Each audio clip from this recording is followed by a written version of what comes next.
Do you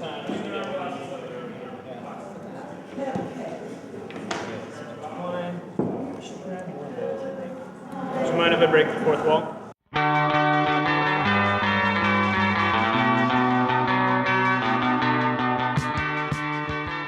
Late September 2008, New York City. The dawn of the financial crisis. Here we find a small artist collective called Red 76. They hail from Portland, Oregon. They've traveled across the country investigating revolutionary spirit and what that means in today's society. To test this idea, they created a pop-up tavern called the Battery Republic. This is their story. Do you want to tell us about the project? Sure. This project is called the Battery Republic, and it's part of a larger scale project that is going on with Red 76 called Revolutionary Spirit. This kind of phase is centering really around tavern culture and what happens inside a bar. The general idea is to reclaim and re-examine the word revolution or the word revolutionary and see in what way that word's been taken out of the reach of ordinary people, and in what way that word has been transformed to mean these really dramatic and violent explosions in society and in history, when in fact oftentimes they were very subtle and quiet gestures that led to revolution and maybe instigated those explosions, but initially at least began with ideas and with ordinary people coming together in different ways and communicating these ideas to each other, creating these sort of almost like these moment-to-moment think tanks that then developed into much broader movement. Now we learn how Red 76 turns their ideology into action. And so the Revolutionary Spirit Project is an ongoing series of different projects, events, activities, investigations that all are trying to link the revolutionary with our day-to-day life and with our history, with the history of ordinary people who changed the world.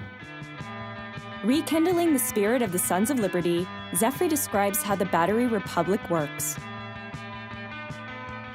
And so what we're doing is we set up a bar environment just right there. And we invite people to come in and have a few drinks, and as well as something, possibly to eat, and sit down and have conversations about politics, about, the economy, about, private issues as well, things that touch them, things that they care about.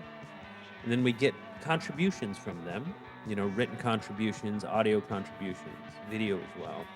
And then we make newspapers out of that and take those newspapers and distribute them in the town we're in, as well as kind of when we move on to the next town to set up the next tavern, we take those older newspapers and bring them to the new town to show people what people think in other towns.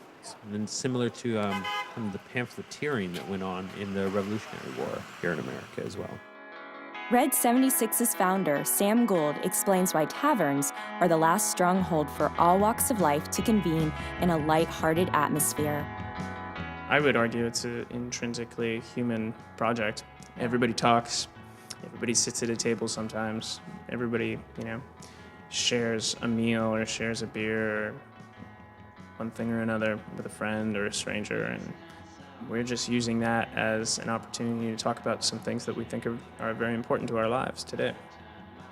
In the run-up to the Revolutionary War here in America, small groups of people came to taverns, and they were free spaces that were open to the public where they could exchange ideas, have conversations. And many of them would take those conversations and those ideas, expand upon them in the form of a printed pamphlet or broadside, which is not so different than the wheat paste posters you'll find all over New York, or zines, or small low-key newspapers, or blogs for that matter. And they would take that information and disseminate it. And this process is, in a large part, what led to inspiring the colonists to revolt and to create a democracy, or their best attempt at one. And what we want to do is look at how, in this time, at a point that for us in our lives feels very critical, we can take this tool, this model of meeting in an environment that is very open and not predetermined, and create ideas that will create change. More than a community of artists, Red 76 is creating an environment for all people to experience. Everybody knows something. Everybody has some life experience or some experience involving study that they would love to share with people, but we are constantly kind of encouraged to keep it to ourselves. We don't think people are interested in what we have to say. And what I've found is that when we are able to get people to just talk about their own experience, their own personal historical narrative, that it opens up a lot. And suddenly there's an exchange and a dialogue, and it just unfolds from there. And nature is organic, but it's really vicious too. Yeah, super vicious. That was another point that we brought up. That like we're all trying to survive in one way or another, and like nature is the same thing as a shark or a human or an animal. Yeah. A tavern doesn't create its ideas, it creates the atmosphere wherein to store them, think them over, revisit and revise ideas before they get out into the world to exert their energy. It serves as a battery for possible action. Here's to a wonderful gathering.